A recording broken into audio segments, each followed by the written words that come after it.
Hello. Today we're going to read the next chapter of The Little People. So on to chapter 8 now. Last chapter I asked 3 questions. How did you get on?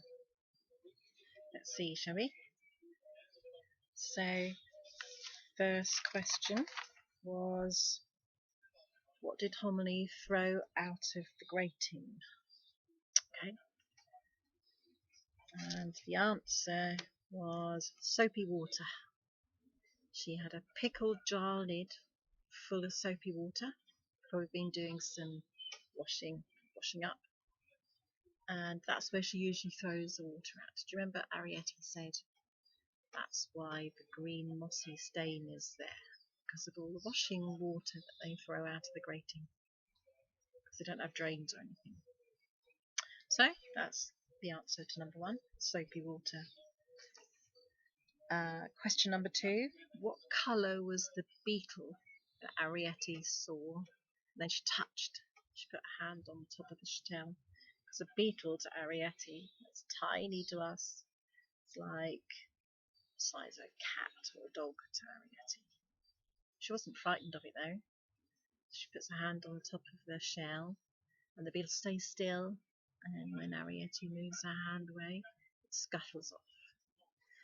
But the shell was green. Okay, that's the answer to number 2. And the last question, number 3, what flower did Arrietty pick? She saw lots of lovely flowers that she really liked, and she picked one, and they're called primroses. Okay, that's the answer to number 3. Okay, so yeah, last time Arrietty climbed down the front door step while Pod was getting his fibres from the front door mat, and she ran round to the grating, called to her mum through it, and then she went off exploring. She went up the grassy bank, went through the grass, which is like a jungle to her, and she saw lots of exciting things. At the very end of the chapter, she turns her head and she saw something glittering. Okay, so let's find out what that is. Okay, so it's chapter 8. It was an eye, or it looked like an eye, clear and bright like the colour of the sky, an eye like her own, but enormous. A glaring eye. Breathless with fear, she sat up, and the eye blinked. A great fringe of lashes came curving down and flew up again out of sight. Cautiously, Arrietty moved her legs. She would slide noiselessly in amongst the grass stems and slither away down the bank. "Don't move," said a voice. And the voice, like the eye, was enormous, but somehow hushed and hoarse, like a surge of wind through the grating on a stormy night. Arrietty froze. So this is it, she thought. The worst and most terrible thing of all. I have been seen. What happened to Eglantine will now almost certainly happen to me. There was a pause, and Arrietty, her heart pounding in her ears, heard the breath again drawn swiftly into the vast lungs. "Or," said the voice, whispering still, "I shall hit you with my ash stick." Suddenly Arrietty became calm. "Why?" she asked. How strange her own voice sounded. Crystal thin and harebell clear, it tinkled on the air. "In case," came the surprised whisper at last. "You ran towards me quickly through the grass. In case," it went on, trembling a little, "you scrabbled at me with your nasty little hands." Arrietty stared at the eye. She held herself quite still. "Why?" she asked again, and again the word tinkled. Icy cold it sounded this time, and needle sharp. "Things do," said the voice. "I've seen them. In India." Arrietty thought of her Gazetteer of the World. "You're not in India now," she pointed out. Did you come out of the house? Yes, said Arrietty. From whereabouts in the house? I'm not going to tell you, Arrietty said at last bravely. Then I'll hit you with my ash stick. All right, said Arrietty, hit me. I'll pick you up and break you in half. Arrietty stood up. All right, she said, and took 2 paces forward. There was a sharp gasp and an earthquake in the grass. He spun away from her and sat up, a great mountain in a green jersey. He had fair, straight hair and golden eyelashes. Stay where you are, he cried. Arrietty stared up at him. So this was the boy. Breathless, she felt, and light with fear.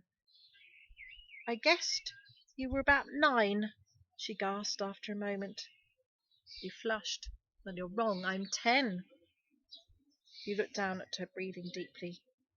How old are you? 14, said Arrietty. Next June, she added, watching him. There was silence, while Arrietty waited, trembling a little. Can you read? Said the boy at last. Of course, said Arrietty. Can't you? No, he stammered. Yes, I've just come from India. Well, what's that got to do with it? Asked Arrietty. Well, if you're born in India, you're bilingual, and if you're bilingual, you can't read. Not so well. Arrietty stared up at him. What a monster, she thought, dark against the sky. Do you grow out of it? She asked. He moved a little, and she felt the cold flick of his shadow. Oh, yes, he said, it wears off. My sisters were bilingual. Now they aren't a bit. They could read any of those books upstairs in the schoolroom.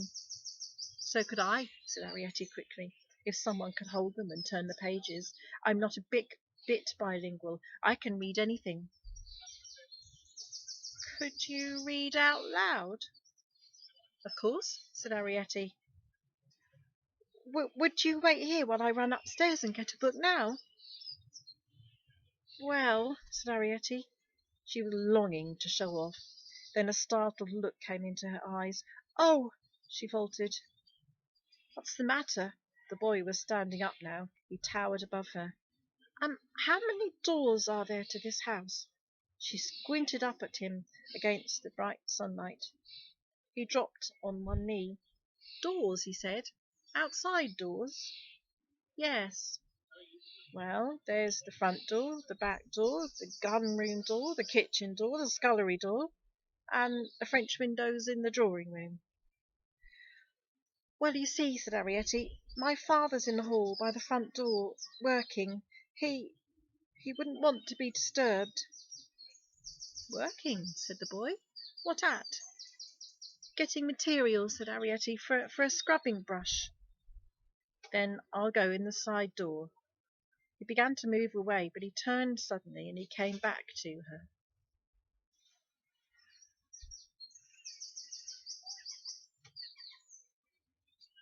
Supposing, he said, staring past her at the wall of the house, you saw a little man about as tall as a pencil, with a blue patch in his trousers, halfway up a window curtain, carrying a doll's teacup.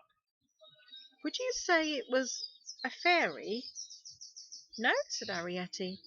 I'd say it was my father. Oh, said the boy, thinking this out. Does your father have a blue patch on his trousers? Not on his best trousers. He does on his borrowing ones. Oh, said the boy again. He seemed to find it a safe sound.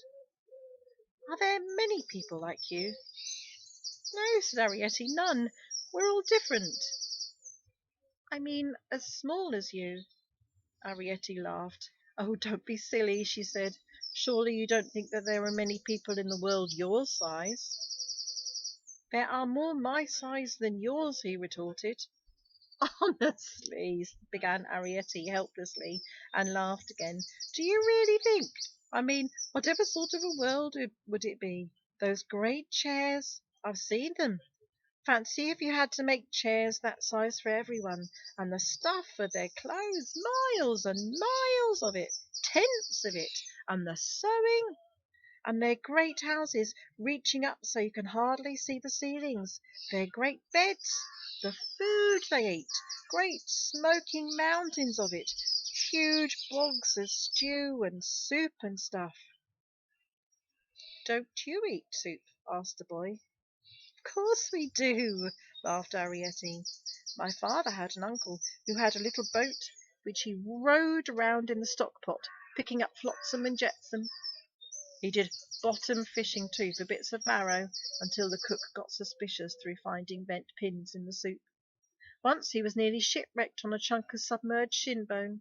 He lost his oars and the boat sprang a leak, but he flung a line over the pot handle and pulled himself alongside the rim. But all that stock, fathoms of it, and the size of the stock pot. I mean, there wouldn't be enough stuff in the world to go round after a bit. That's why my father says it's a good thing they're dying out. Just a few, my father says. That's all we need to keep us. Otherwise, he says, the whole thing gets... Arrietty hesitated, trying to remember the word. Exaggerated, he says. What do you mean? Asked the boy. To keep us. Okay, so that's the end of that chapter. Okay, so Arrietty's been seen. It's going to be trouble, I think. So the questions for next time. First question is, who saw Arrietty?